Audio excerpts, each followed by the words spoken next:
Hello, welcome to Jason Cavness Experience. I'm your host, Jason Cavness. Our guest today is...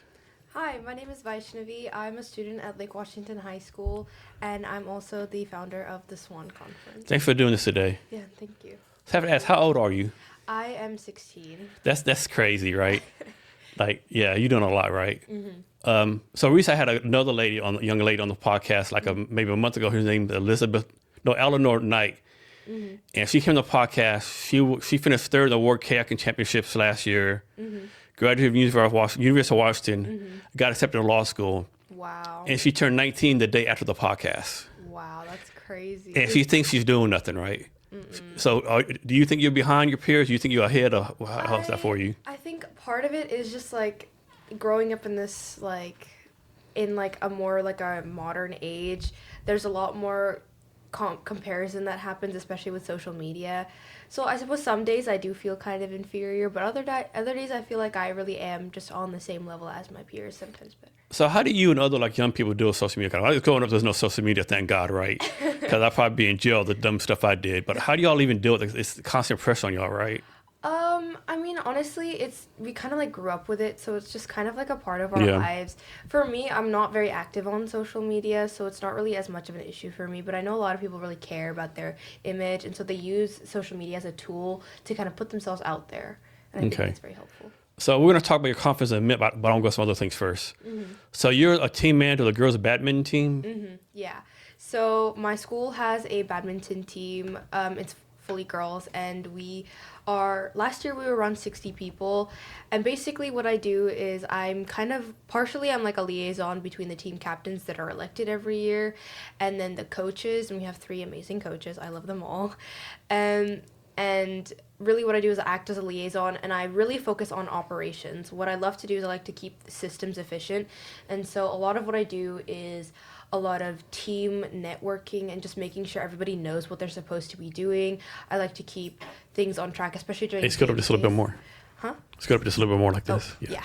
I like to focus a lot on efficiency. So especially when we have game days and we have another team, and especially if it's a home game, I need to make sure that everybody is in the place that they are and where they need to be, where the other team is where they also need to be, and just keeping things efficient. Yeah. So do most high schools have badminton teams? Because I remember my high school having a badminton team. I don't think badminton is as more. It's not as often offered at schools. I think our school is very lucky because we're also a very focused, a sports-focused school. Mm-hmm. We have a lot of sports, and I think we're lucky that badminton is one of them. Are you a pretty good badminton player yourself? Yeah, I think so. Yeah. I used to have a lot of fun playing badminton way back in the day. Yeah, badminton's It's really a lot of fun, but I guess it just goes down in popularity, I guess. Yeah. And you go to Lake Washington High School? Yes. That's in Lakewood or Tacoma? No, it's in Kirkland. Oh, Kirkland. Oh, wow. Yeah. Okay. I thought it was down there in Tacoma for some reason. Okay, Kirkland. Okay.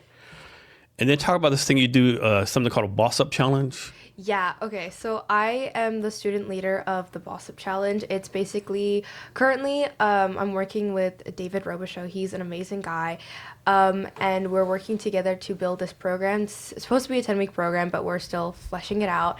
And it's a 10-week program designed to help students kind of build a monetizable business platform and a business plan. So basically what you do is you come in and you kind of talk about what you love, what you like to do, and your passions, and then you build a business around it and you monetize it in the 10 weeks. And then at the end there's a little competition and you get to win prizes. So what do you love to do? Oh, I love to read. I love to manage things. I'm very... Obviously. Yeah. I love to read. And in my free time, I do a lot of reading. I like to watch, shows. Yeah. What kind of reading do you do? I do a lot of fantasy reading. Sometimes I'll read, books on, just, habit building. I really liked Atomic Habits and the 72 Laws of Power. But that's those are one-time things. I really love to read fantasy and that kind of stuff. So have you always been like this, a go-getter, leader, make stuff happen? Yeah, I would say even since you're a little kid? I oldest child. Yeah. I'm oldest child too, so yeah, I know what you mean. Oldest child, I go do things. It's always on me to start things, so I just it's just part of who I am is I start things and I do them myself, and I'm the leader. Do you ever find that it brings conflict with your friends, like because you're always like in charge, and they're like, "Man, you can't be in charge all the time." Yeah, I've been told I'm kind of aggressive when I am in charge, but I think that's just part of my leadership style. It's outside of being a leader, it's like, yeah, I am a nice person, but when it comes to being a leader, I want to see things get done, and I expect efficiency from all parts of my system. So when you're with other people or at school or like with David, whoever the case may be, and you see examples of other leaders, how do you pick and choose like what to follow as far like good character traits, like probably bad leadership traits? I like to see how it would translate into me. I like to think a lot about how it should translate because a part of being a leader is how you impact other people. And so if I was looking at another leader and they were doing, while they were getting things done, they were doing a lot of yelling or something. Like, it's just, as a leader, I wouldn't feel comfortable yelling at somebody. But if they were also being very firm about what they want to see in another person and what they want to see in your work, I would definitely translate that, because that's a part of being a leader is also communication. And if I'm able to successfully communicate what I want to see in a person underneath me, and if I'm able to see that they're listening to me, I think that's a really good trait that I would want to copy. So it's just seeing how things would translate if I put them into context. So how do you like personally yourself like make sure you improve your leadership traits? I like to see how I impact other people and how people feel when I talk to them. So for me, I'm open to feedback, and I really like to hear how I make other people feel. And with that, I like to build who I am as a leader and as a person. So I'm going to assume that you're pretty comfortable doing public speaking. Yeah, I am. So when did you first like start doing public speaking? Not really. It just kind of became something that I needed to be doing, like as somebody who's going to go into business. You need to be able to be comfortable in it. And I've never had like a fear of like speaking to a bunch of people or like going up on a stage. It's never been like a thing for me. So I've always been very comfortable. You're so lucky with that. Yeah. Yeah. I mean, you're so lucky. Whether this by luck or you just taught yourself. Yeah. Like so many people, like even now at my age, like they rather die than public speak. For me, it's just like, I see things as like, if you need to get them done, you need to get them done, and there's no way around it, so you just have to go do it, and there's nothing wrong with doing it, right? I'd rather be successful and have people think I'm cringe or whatever than not be successful and people think like, oh, she's a nice person and she's super, Good choice. Yeah. What's the most amount of people you've talked in front of? Not that many. I mean, I do a lot of speaking in front of like, so I do a lot of DECA. It's like a business competition worldwide. And I do a lot of pitching because of the events that I choose, the competitions that I choose. I do a lot of pitching to judges. I do a lot of speaking at like my clubs, but otherwise, yeah. So tell me more about what you're doing with David. So what I'm doing, so just to clarify, in terms of like the Boss Up Challenge, I like my conference. Either one. Okay, yeah. So with my conference, so I just kind of want to step back for a minute and talk about like where this came from. So I have this condition called endometriosis, and basically what it is that, so the lining that builds inside of the uterus during the cycle is in some way, shape, or form comes outside of the uterus, and it grows on like the outside of the uterus or the fallopian tubes or something like that. And so when menstruation is triggered through hormonal fluctuations in the brain, that also sheds inside the same fluid, the same like tissue sheds inside you, and it causes a lot of inflammation, which also causes a lot of pain and usually translate to a lot of very severe cramps, and I mean just mind-numbing pain. So to kind of put it into context for myself, I've had pretty bad like period cramps for most of when I've had my period, and it's really painful for me because I mean, I remember, I think this December there was like I think it was, I don't remember the exact date, but it was definitely a Friday, and I got my period kind of in the morning, and I like within like an hour I was like crying my eyes out in another teacher's office. It was really awful. Like, I mean, the pain is in terms of like, if I had to put it on a scale, I would say it's an easy, like a 9 or a 10. It's the worst pain I've ever felt. It's like you get dizzy, you get hot flashes because it's so bad, you're shaking, and it's really awful. And so this isn't like a one-time thing too. It would be happening every month for me. And so because it was also going over the span of like 3 to 4 days, I was missing a lot of school too. And I'm like a really good student. I pride myself on being a good student. I over like my freshman and sophomore years, I had an average GPA of a 3.93. My freshman year was a fully 4.0 student. But this last semester alone, I have a 3.3 GPA because I missed so much school. Every month I was missing about 3 or 4 days, and so that translates to almost like 16 to 20 days missed of school over the first semester, and it made it really hard for me because I was playing catch up all the time. I was playing catch up and I was trying to figure out what I'd missed, and I'd missed so much instruction that I was struggling on exams and tests, and it was really hard for me. And so obviously my mental health took a toll, and I was not doing well, and it was just really traumatic. And while trying to navigate all of this, I didn't know that I had endometriosis. I had to do so much research on my own too, because it's so normalized that women go through all of this pain, and I didn't know anything about it. I'd never, in like the 4 years that I've been doing health in school in the flash curriculum, I've never learned that this is like an issue for some women. And so that was just really difficult for me. And so when I was talking to my counselor, my school counselor, she was really accommodating and she understood my problem. But the issue was that there was no accommodations that I could get. So I couldn't get, extended time on assignments or tests. I couldn't get more lenient like attendance policies. And so on top of all of this, there's all these tardies and attendances issues on my transcript as well. So it's really tough for me.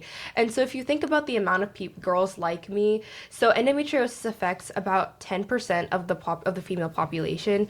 And if we talk about the amount of students in the Washington like education system, that's about 1.1 million.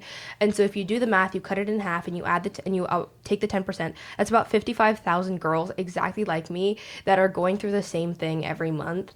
And so if you really think about it, there are so many people who need the support that they're not getting it from the system. The system's very understanding of your issue and it understands what the issue is. It's just they can't do anything about it. And so that's kind of where my conference was born from. Right, so I've been working with David, and he's been super helpful. He's helped me kind of build a pitch that I'm currently building, and I'm discussing with investors so that they can help me put my conference together. And we've also talked a lot about just kind of building this into a really big project for me. And where do you get these stats from? It's simple research. I mean, endometriosis, it's a very under-researched condition, but there are a lot of like just generally like about 10% of the female population has it. And so if you do the math, it's about 55,000 students. And then is this like genetic? That's the problem. Because it's so under-researched, we actually don't know where it comes crazy. from. Yeah, it's so a few statistics around that. There are more studies done on male baldness than endometriosis. One of the research studies that I found was how endometriosis affects men. And another research study I found wasn't about like where endometriosis comes from. It was just about how women with endometriosis are statistically better looking. It just completely ignored the point of the actual research study, and there's no studies done on it. I mean, there's a few theories around where it comes from. There's this thing called retrograde menstruation, where menstruation goes back up the fallopian tubes, and because the fallopian tubes aren't connected to the ovaries, there's a way it can get out of the fallopian tubes. There's also things like latrogenic spread, genomic alteration, so a genetic thing. But there's a lot of possibilities that it could be, but nobody actually knows, which is also a big problem because that means we don't have a solution. There's no cure. So what's the earliest age someone can get this, and what's like the latest age someone can get it? You can always, the issue is that it comes around your period. So the minute you get your period, it's just like, it starts growing from there. So like I figured out that it was this because it'd been getting worse and worse over when I got my period, and when I was as I was growing older, the pain was getting worse, and I wasn't going to school as regularly. And so I did a little bit of my own digging, and I found out that this is a condition and it's probably me. Are there any stats on based on like ethnicity or anything like that? It's just a genetic. Across the board? Yeah. Okay. So we're gonna go back in a minute. One thing I want to talk about. You also do something called California Tamil Academy. Yeah. Can you talk about that real fast? I am ethnically I'm from India. I'm fully South Indian, and my family is from Tamil Nadu. And so in Tamil Nadu, they speak this Indian language called Tamil, and I grew up around it, so I speak it pretty fluently. And so in California Tamil Academy, it's basically an academy you go on Sundays, from around 10 a.m. to around 12. You go and you sit in the classroom and you study Tamil and its cultural and lingual significance. And so I really love Tamil school. I love my language, and so I am currently a TA. I volunteer at California Tamil Academy on Sundays, and I help. So I'm currently volunteering in the kindergarten group, and they are just the most precious children ever. So it's really fun. So all the stuff you're doing, right? Like, how do you make sure to still be a teenager, so to speak, right? To still hang out with friends, have fun, spend time with family. I think a lot of it is just time management. I am a serious calendar girly. I love my calendar. I am serious on putting things in my calendar and like looking back and forth at it. And so with that, I also pride on myself on having good relationships with my friends, and they understand that I am a busy person, but we do definitely, especially me and my best friend, we definitely meet up regularly, at least once every month. So what age were you when you like thought to yourself, you know what, I'm pretty good at this. Like I'm a good leader. I know what I manage. Like, what age were you like figured out? Oh man, like this might be something to do. Yeah, so I think that really only happened maybe last year, because for me, it was like I was kind of lost before I figured out that I was a really good leader and I had all these passions and I love to do the things that I'm doing. So I think it really be only last year. I think becoming the manager of the badminton team definitely showed me that I am a good leader and I am very good at management. So say the disease again, because I know where I'm not smart enough to say it, how to say it. Say what? Say the word again, the disease. Endometriosis. So how do people like deal with the pain? They taking like pain medication, or you just have to deal with it, or? The problem with taking pain medication is usually this pain is so severe that the pain medication doesn't work. You need something like really. You need a really strong. And then you risk getting addicted, all that kind of stuff, right? Yeah, it's really tough. I mean, you just kind of have to figure out what works for you, what triggers. So I figured out that a trigger for me causing a lot of that inflammation and pain is sugar. So I avoid like processed sugars a lot. Obviously you're craving that at the same time too. But also it's just like half the time the inflammation is just there and it happens. So the best thing you can do, I found out that taking things with magnesium in them are very helpful. So the sugar-free liquid IV has 80 milligrams of magnesium, so that's very helpful. Keep drinking that, but magnesium is very helpful. Is that just for you, or is that generally for everyone? It might be for me. It helps a lot of other people. I've heard magnesium is really helpful, but it's just everyone's different. So. Are they into like natural remedies? People can do like maybe pineapple juice or apple juice, or whatever the case may be. I mean, it might work. Yeah. The thing is, everybody's different, and you don't know if it's really going to work because there are no science-backed like issues. The problem with endometriosis is that there is no cure. The only like gold standard for it is getting this surgery called a laparoscopy, like laparoscopic surgery. And so they go in there and they cut out all of like the growths on the inside. But the problem is that because they're just like cutting it at the root, it's like it's gonna grow back eventually. So you have to get this $15,000 surgery every 3 to 4 years because it keeps growing back, and there's nothing you can do about it. It's just like a cycle that you're stuck in. So talk about the process. Like, how do you learn that you had this, right? I just had to do a lot of research. I searched up like what this could be caused by, what the issues were, and then obviously I had multiple doctor's appointments. Another big issue with surrounding women's health generally is that it's also very just kind of negatively seen, and it's not as taken seriously as it should be. And so after a lot of oh, I'm sure you just need to get on birth control, and oh, I'm sure you're fine, it's just you're just being dramatic.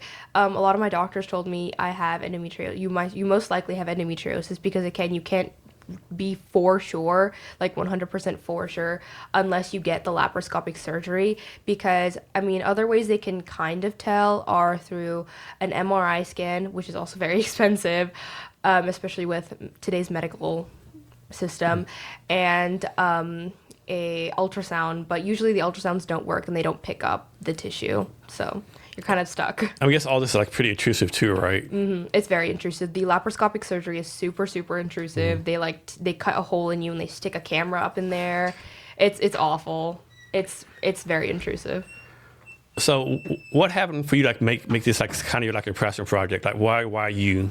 For me, it's just I would say almost angry, I guess. I was just angry that like nobody was seeing that this was like an actual issue. Like there were so many girls, like my best friend, she has a similar condition. She doesn't exactly have endometriosis. She has this thing called PCOS, and she has severe blood flow, so it's like she's like it's just really uncomfortable for her, and she misses a lot of school too, and she doesn't have any accommodations like me either. Like I have so many friends that with that same issue, and they have to come to school every day, and so I think that it just made me really angry that like we have to do all of this and still perform at the level that we're performing at as AP students, as honors students. So Are there like any organizations out there for this, like any support groups or anything like that? there are support groups and there are organizations. EndoFound, founded by one of the best endometriosis doctors. They do a lot of help with like education and awareness, but there's no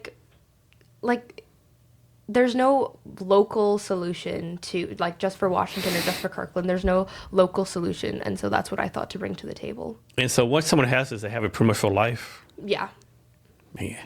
Yeah. That's insane. And the fact is, like, no research or nothing, because it ain't like this came out like 5 years ago. I'm guessing it's probably been around since the beginning of time, I have to presume. It has. It's tough. That's sure. crazy. Yeah. And does this affect your chance of getting pregnant in the future? Does it take a fertility rate? It has a significant impact on fertility. It's got a bunch of different, it worsens a lot of things. So I think the statistic is I'm 5 times more likely for this thing called PMDD, premenstrual depression.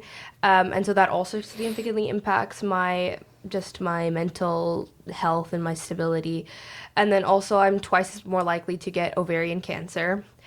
And 8 times more likely to have a heart-shaped uterus and all sorts of things. It's not fun. So they're telling you this, so you're like, oh wow, give me more good news, give me more bad news. Like, man, just keep it piling up, right? Yeah, there's not a lot of good news. It's really tough. That's insane. How about for does it affect like your kid's health?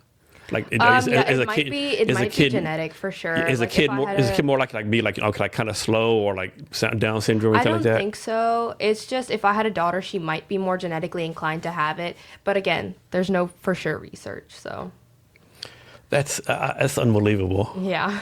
Yeah. So back to Tamil. Mm-hmm. So Tamil is that a region in India? Tamil Nadu is a region. It's a state in India, but Tamil is the language that they speak. Okay. How many languages do they speak in India? Hundreds. Hundreds, okay. Hundreds of languages, especially with the amount of dialects, because the languages will mix and stuff because the borders aren't, borders, right? So it's just hundreds of like languages. And so you grew up speaking English and this English other language? and Tamil, yeah. Okay. Do you know any other languages? I am an AP Spanish student, so Spanish. Of course you are. Of course you are. Of course you are. Yeah. So what's it like I don't say you're a golden child, but like it's not like you just like pick up stuff like magically, like no. I can see you, hitting a golf ball, hole in one, right? Mm-mm. Like what's it like? I'm not that kind of student. You have to work hard to study at it. Okay.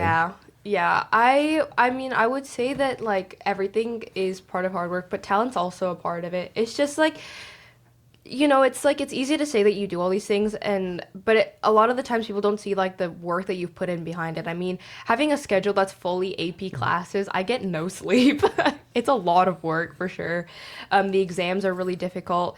So it's like, part of it is like, it's easy to say that like, oh, somebody's doing all of this, this, and this, but you have to really be able to see the hard work behind it to know that they really are working as hard and they deserve the respect that they're getting. Always cringe when someone says, oh, John Bob he's so lucky. No, John Bob's not lucky. Like No, John Bob John- doing some, he's working he's hard. working hard, right? But, these people, He's hustling. oh, he's so lucky. Opportunities low. Like hard work, the luck comes from hard work, right? Yeah.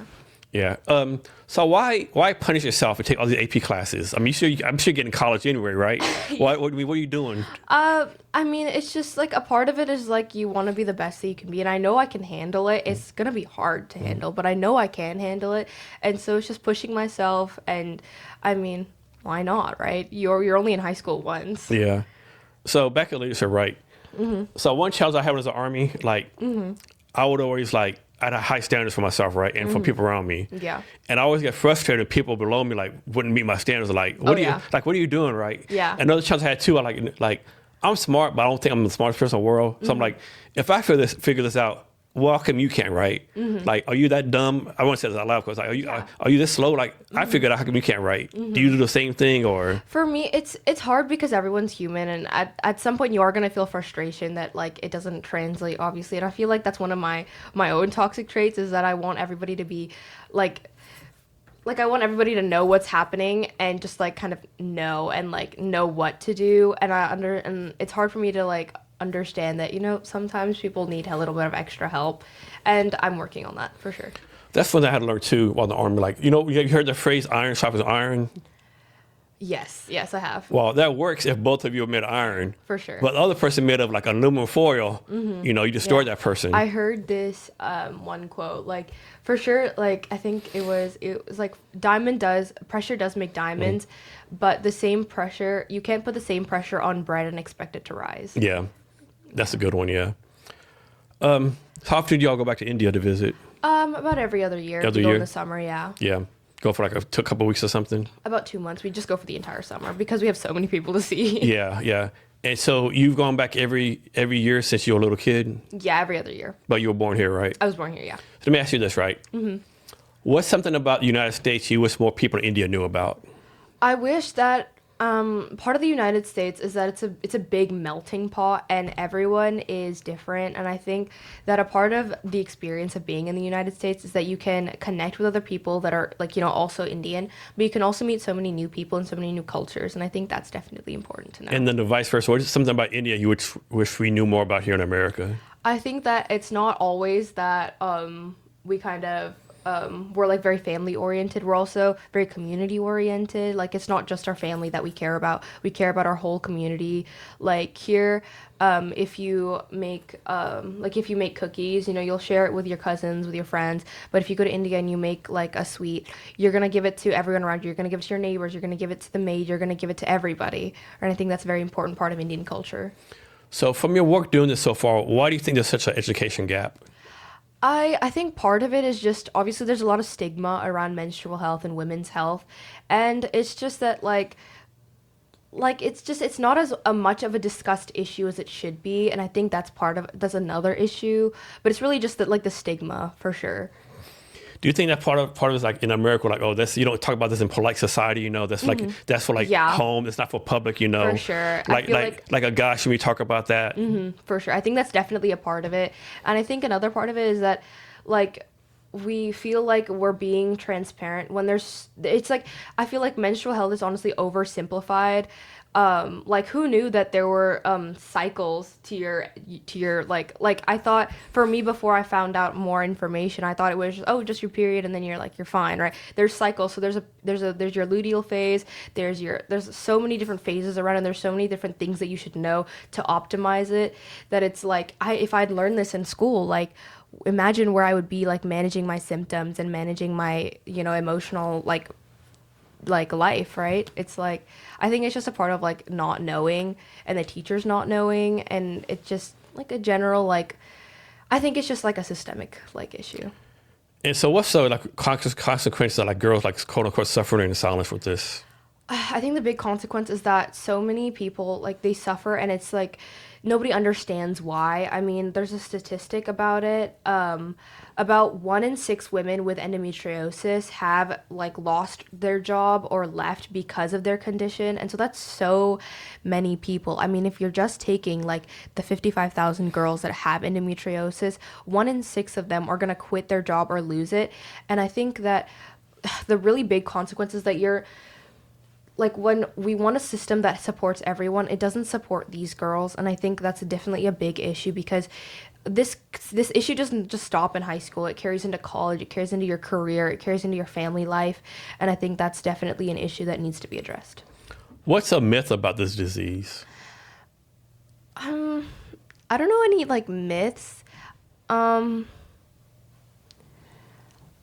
I've never heard of like any myths. No. I think it's just that so under discussed that like. Okay. Yeah. So back to leadership. What's one thing you're like you consider like a Gen Z, right? Mm-hmm, yeah. So what's the thing about Gen Z leadership that most adults haven't figured out yet? I think, especially with older generations, a lot of it is like, you've got your job. This is how you do it. You don't do it any other way, because this is the one solution. I think Gen Z takes it in a way that like, you have a problem, but there's an infinite number of solutions, and whichever one that you like is the one that you should pursue, and it's what you want to do. Like the world is your oyster, versus like Gen Z sees the world as, as their oyster. But I feel like a lot of older generations are kind of bound to like how society taught them to be, etc. So how do you go about like solving problems?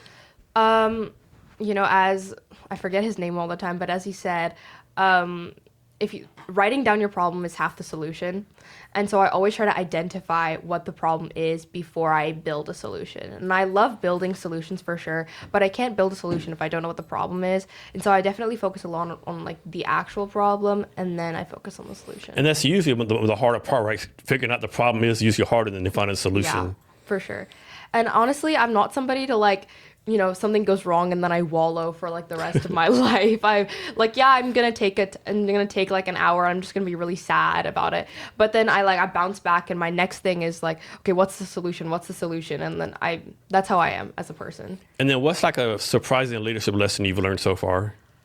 I think that having too high expectations is only going to lead to you feeling as not as good of a leader, and two, it's going to lead you to not have as good of a leadership skill. I think that with being a leader, you should also understand that, everybody's different and everybody is trying their hardest, and that you need to be understanding of that. And I think that's definitely a lesson that everybody should learn.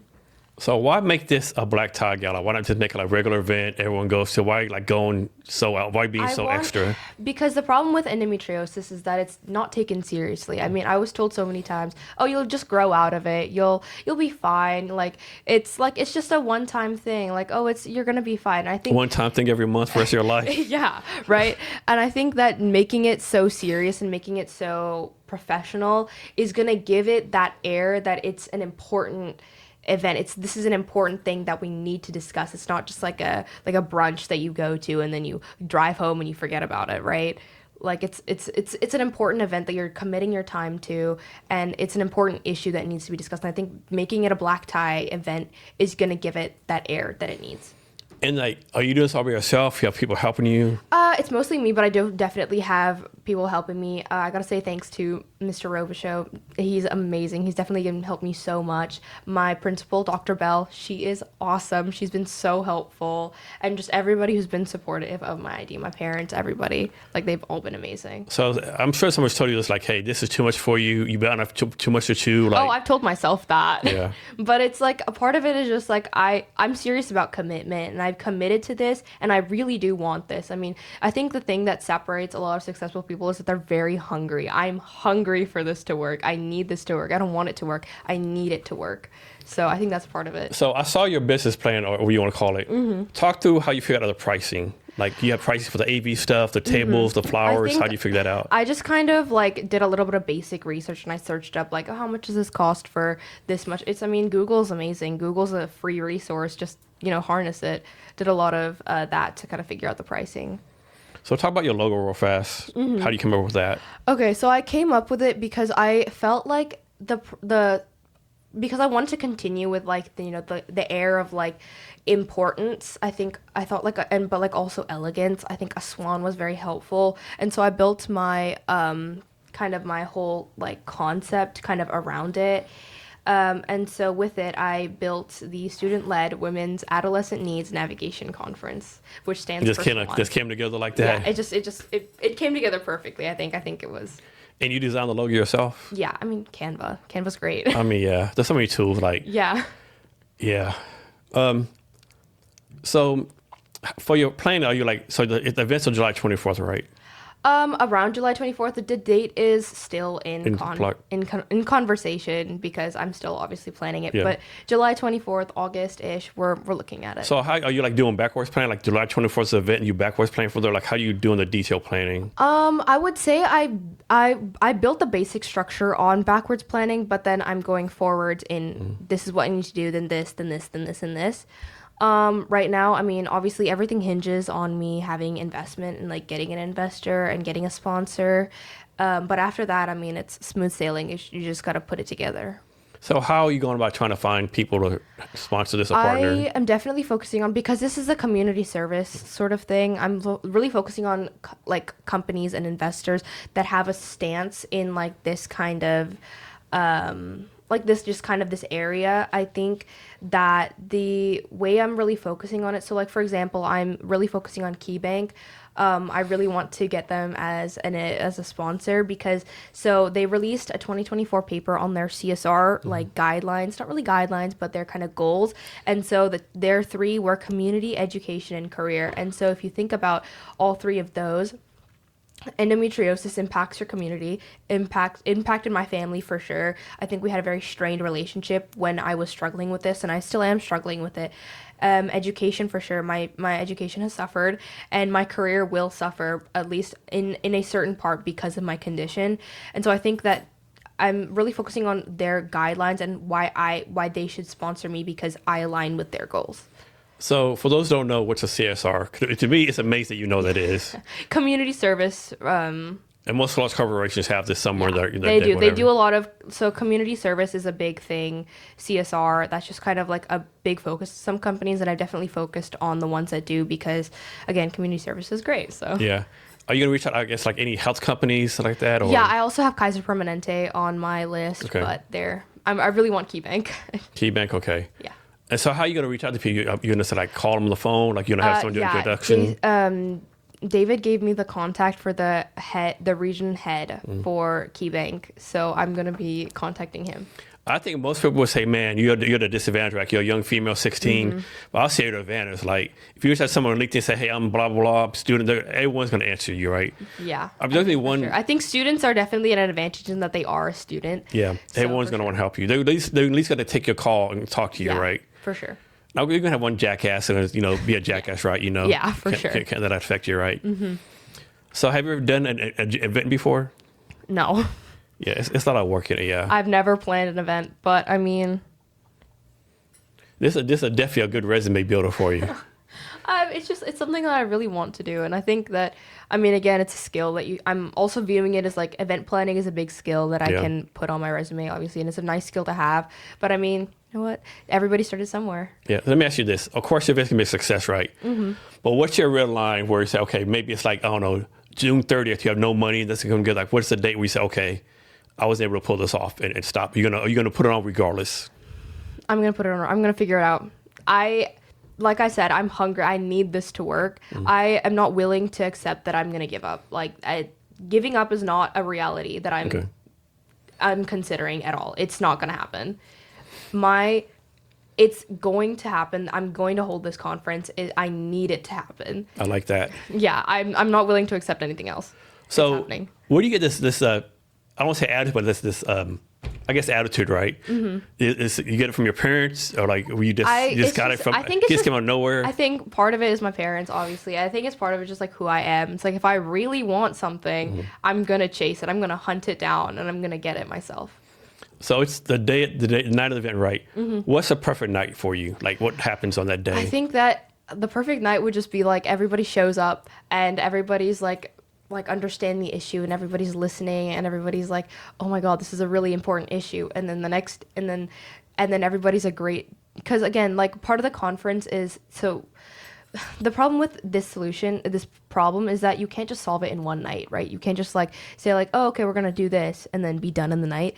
You you have to build a team first. And I think bringing together, because the conference is going to be bringing together like policymakers, doctors, educators, people on the health board, all these people have a stance in this issue. And I think before even like considering a solution, I think we need to build a team that can build a solution first. And I think a part of the conference is letting these people network and build a community, which is another one of my impact goals that I put in my presentation. So go through in your mind right now how you see the night going. Like, like it starts at 6 p.m., networking, food, dinner. Yeah. So I think the initial, so everybody's coming in. That's just kind of like a networking thing, again, to build to just kind of build a community and like let everybody know who they are before they sit down. Then there's like a keynote speaker. I would speak. Obviously, I would introduce because I'm the hostess. And then again, we would have guest speakers. I'm very much focused on guest speakers. So in my head, there are like 3 kinds of speakers that I want to see. I want to see somebody who has gone through this and faced these issues. I want to see students who are facing these issues. And then I want to see somebody corroborating all of this is like, oh, I've seen this issue. So like a doctor would be a great one, an example of that. Or like a teacher would be a great example of that, I think. And then again, we have the speakers, then we have dinner, obviously, because it's a long event. I think we should be eating, and then more networking, and then we're done. Okay. And how long do you think it's like 2-3 hour event or? Oh yeah, 3 to 4 hours. Yeah. Yeah. And who would be like your dream keynote speaker? Keynote speaker. Okay, so there's this amazing woman on YouTube. Her name, Dr. Harini Bhatt, and she does the Today I Learned Science channel. I follow it religiously. I love that YouTube channel so much. And I think, and she has an amazing story on how she's had endometriosis and it's impacted her life. And I think she would be an amazing speaker, and I really want her to come speak. Have you heard of an organization called Women in Bio? No, I I haven't. need to connect you with them. Oh, okay, that'd be great. Thank Yeah, you. yeah. I have a lot of connection for you. And so, like, how much time do you spend on this every week right now? I think about it all the time. Yeah. All day, every day. But thinking and doing is 2 different things, right? Yeah. So how much time do you actually do stuff? I commit at least half an hour every day. Okay. Every day. And you feel like you're making good progress, or? I think I am, for Okay. sure. And so what's some of your milestones in your planning process? Like, you want to have this done by May 5th or just done by this time? By at least March, I want to have a focused, like, I want to have the sponsorship and like the investment secured, because I can plan it like even if I just have 3 months to put everything together and to like get everything done, it's going to be a struggle for sure, but I can definitely get it done. I think my focus now is getting a sponsor, and that would be my first milestone, preferably by the end of the month or by the end of March. And then everything just kind of falls into place after. And so let's suppose KeyBank sponsors you, right? Mm-hmm. What are they going to get out of it? Of course, they're going to do it because, value. Yeah, community service. But what are they going to get out of it? I mean, they get like, obviously they put their name on like a really important issue. Mm-hmm. And I think that it'll also help us build like a relationship in terms of like continuing this, because I think this is definitely something that we can continue in the future.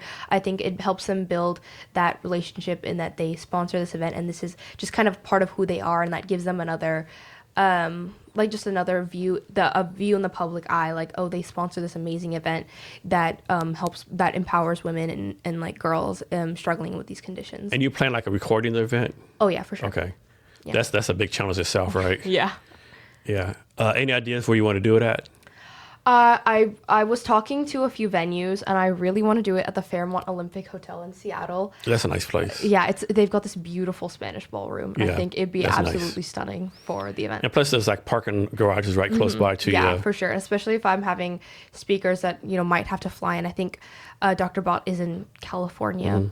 I think she might have to fly in, and I think it'd just be a great place because now she can stay there and I think it'd just be really convenient for some people.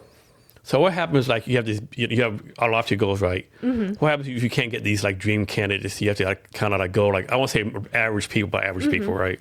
I mean, everybody has a story, and I think while I do want Dr. Bott to come speak, I think there's definitely someone with just as valuable of a story that I would just need to find, and I would need to get them, and I would need to convince them. But I think that everybody has a valuable story, but I think she would be great. So how are you going to convince someone to be a speaker or be involved? I think that I would just try to kind of appeal to them and like, hey, I understand the issues, and I think that your insight could be super helpful in convincing people that this is an issue that we need to address. And I think I would just try to help, like, I would try to show them that their contribution would be so invaluable to the outcome of my conference. So you're doing this all right now by yourself. David's helping you, but you have like, like you start wrapping up. Do you have in mind like people to reach out to? Like, hey, reach out to Mary, reach out to Tom. Yeah, I bring them on. I have, so with like the venues and like I have a list of people that are gonna like do like catering or do florals or like all of that. I have a few people. I don't want to jump the gun and say, oh, I'm gonna commit to this, and then I don't commit to it. So I think that's definitely important. So you have a successful event, everyone's happy. Mm-hmm. What actually changes the day after? So the problem with, again, like I said, the issue is that there's no true like solution that you can just, like, Rome wasn't built in a day. You can't build a solution in a day. I think the main goal for the conference is to build a community that is focused and is laser focused on fixing the system so that it supports the students that are struggling with endometriosis.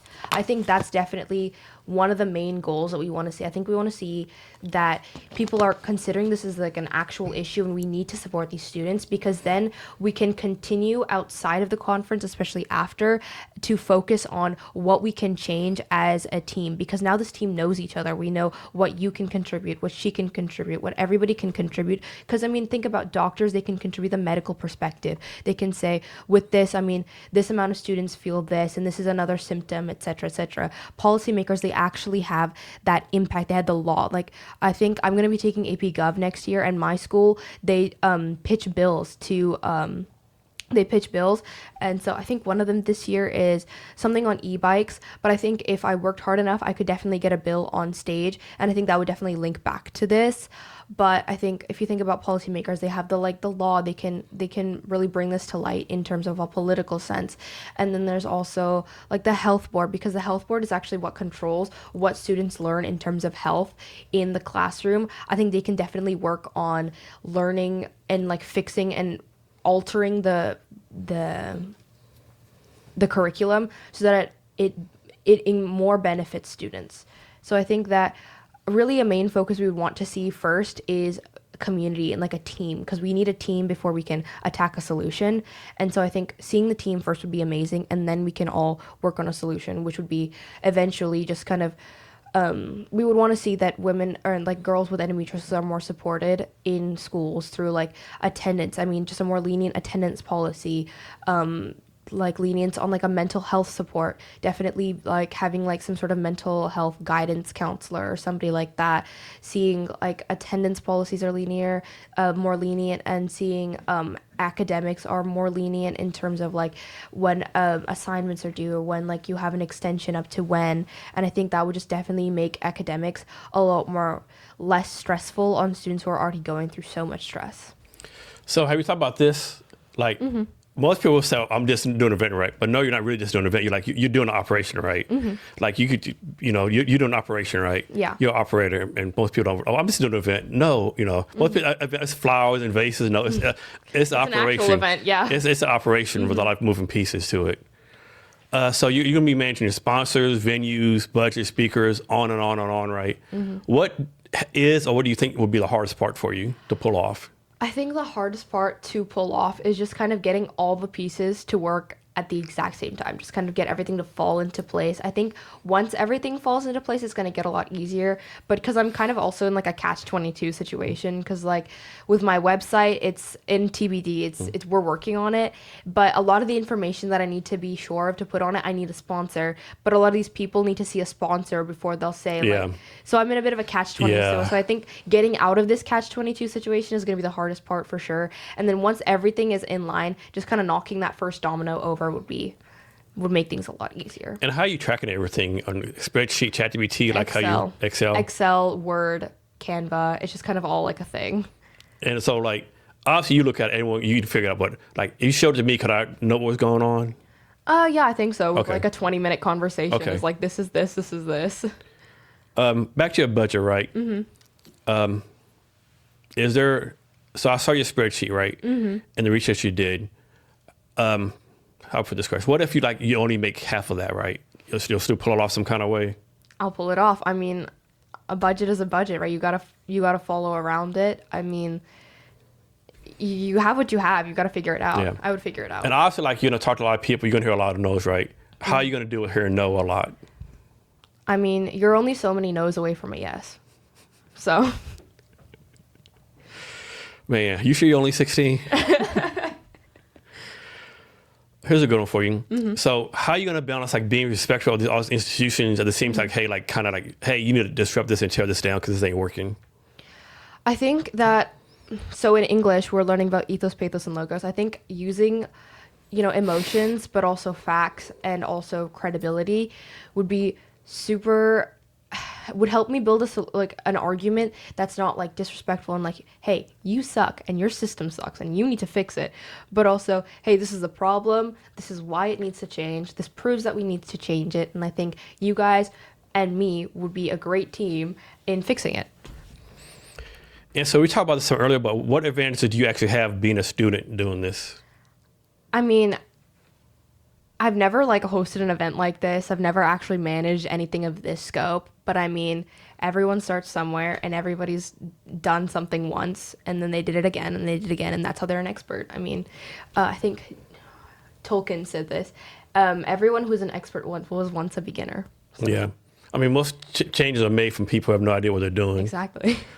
And so what is this thing? It's called, it's a Washington Health Curriculum Flash. What is that? So FLASH is the curriculum that Washington uses to teach kids about health. So it starts in like 4th or 5th grade, and then you learn about it all through like high school, middle school, and like the beginning of high school. And it just kind of teaches you about your body and about other people and just like family health and like men. So like it kind of covers everything. It covers menstrual health, sexual health. It covers like I'm guessing, but it's like too vague, yeah, too general. It's so vague. We talk a lot about drugs and alcohol and just like managing that and like not giving into peer pressure and stuff like that. So don't do drugs, but it's illegal here in Washington. Yeah. Yeah, I think that's definitely a thing. It's more of a focus than like, women's health. I mean, I think we spent like 2 days when I was in middle school going over like menstruation and like women's health.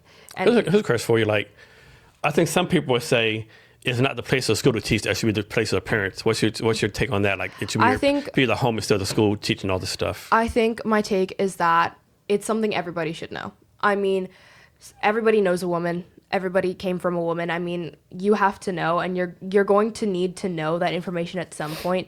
School is the best place to learn it in a controlled environment. So I guess the Washington State Department of Health runs this program.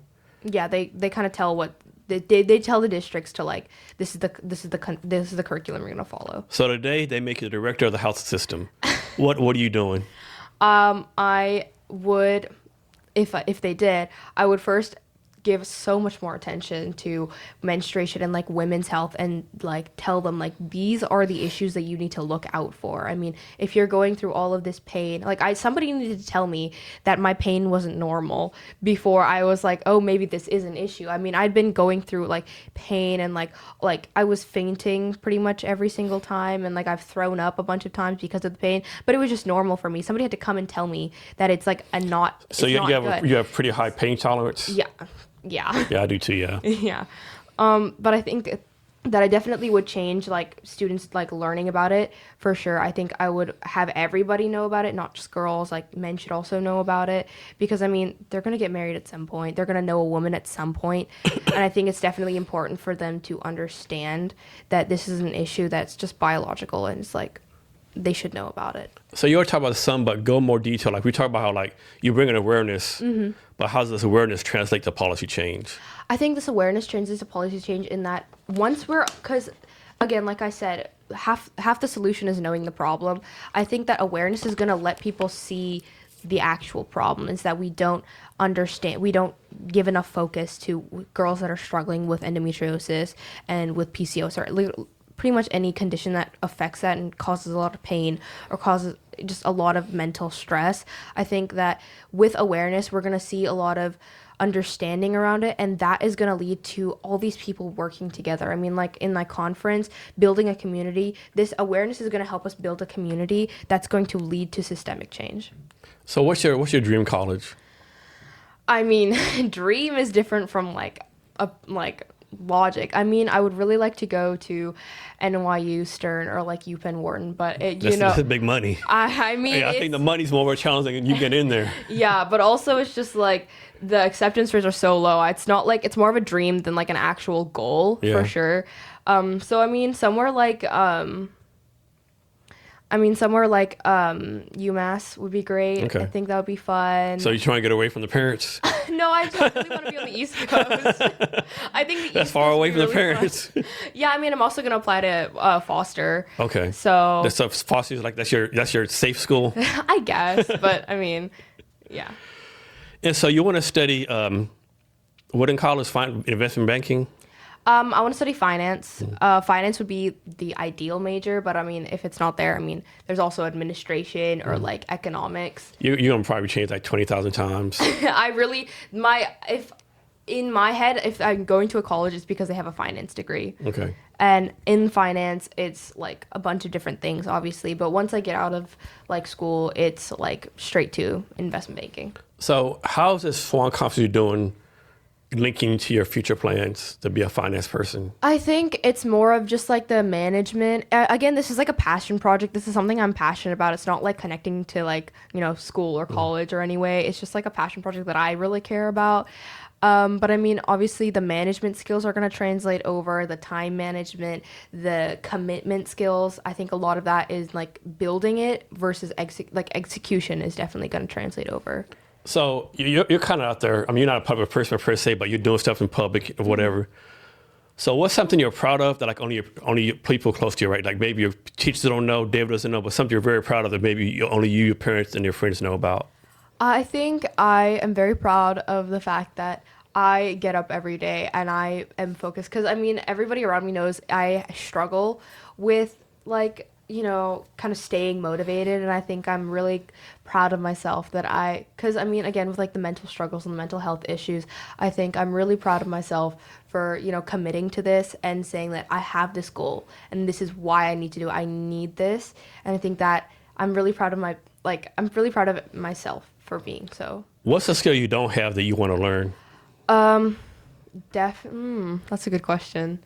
I think it would be really nice to learn a lot of, get better at Excel. I mean, for sure. I think that's definitely a hard skill that I need to know for finance.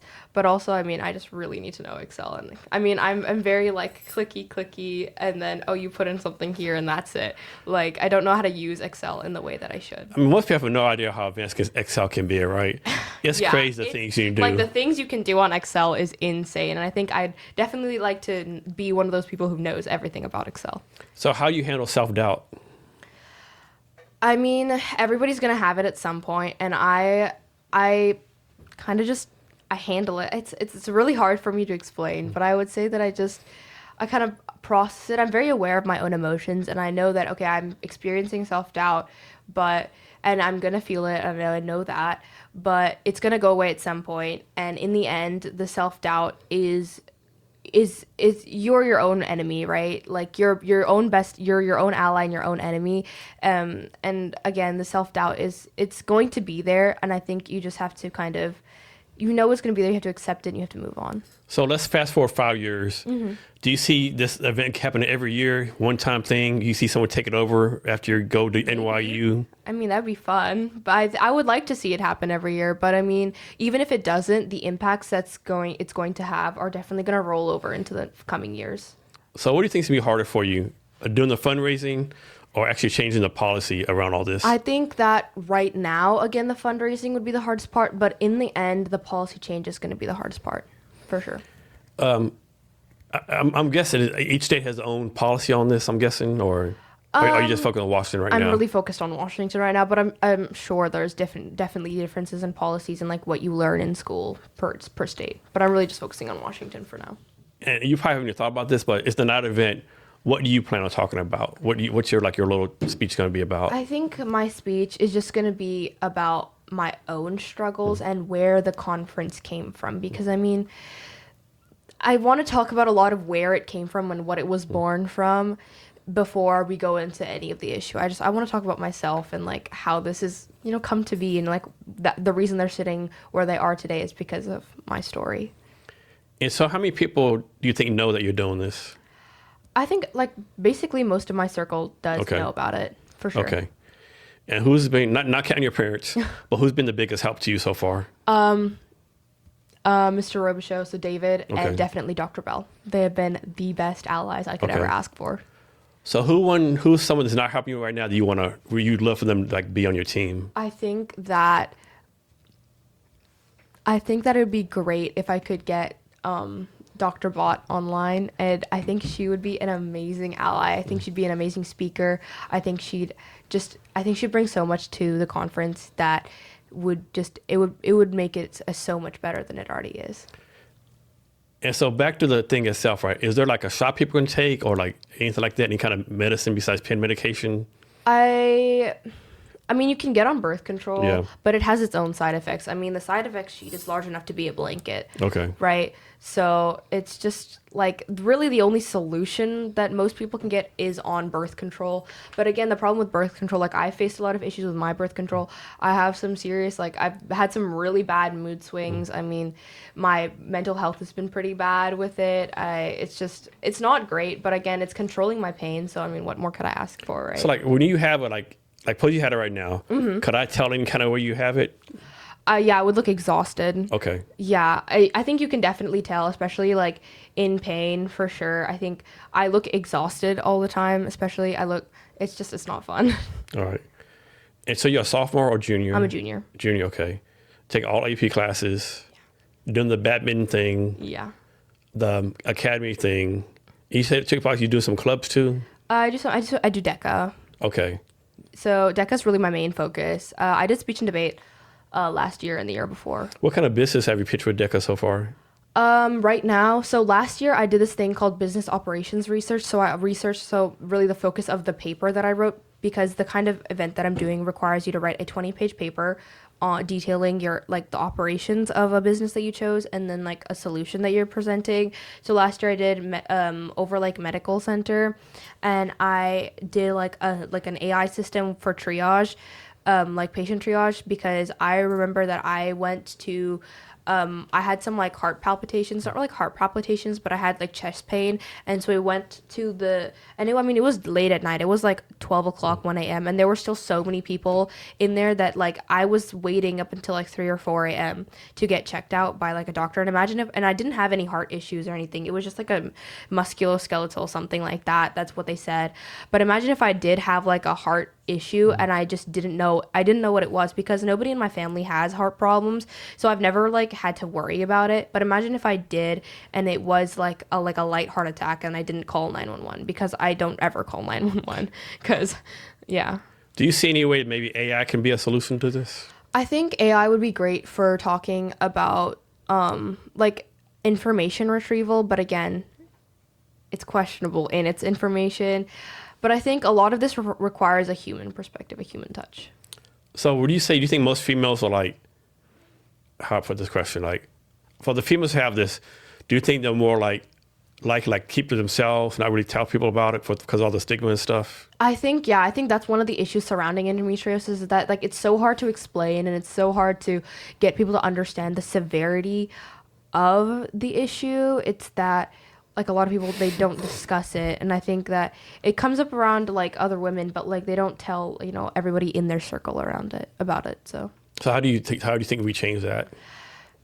Get rid of the stigma. You talk more about it. I mean, the way you get rid of stigma is you talk and talk and talk about it, and I think that also awareness. Are there like any social media channels for this, like any YouTube channels for people talking about this? I don't know about YouTube, but I do follow like EndoFound on Instagram. They're a great resource. They talk a lot about like the studies being done, or like just success stories with endometriosis, people who've had endometriosis. I think they're a great resource. Crazy question. Have you thought about what you're going to serve for dinner? No, not really. I think that might be the last of my worries. Probably so, yeah. Yeah. Yeah. So your date is like somewhere between July 20th, August 10th? Yeah, something like that. Okay. Trying to think of what else. And so if you get sponsors, will you still people still have to pay for tickets, or are you trying to have the sponsorship Most ticket? of it is going to be like invite only, like invite, but I might, because again, everything's in question, right? But I might do some ticket sales and use that and put it towards like Endo Found or something like that, and just like donate it to them. But most of it is probably going to be just invite only, and the sponsors are going to take care of it. Okay. So how do you think you're doing so far with this?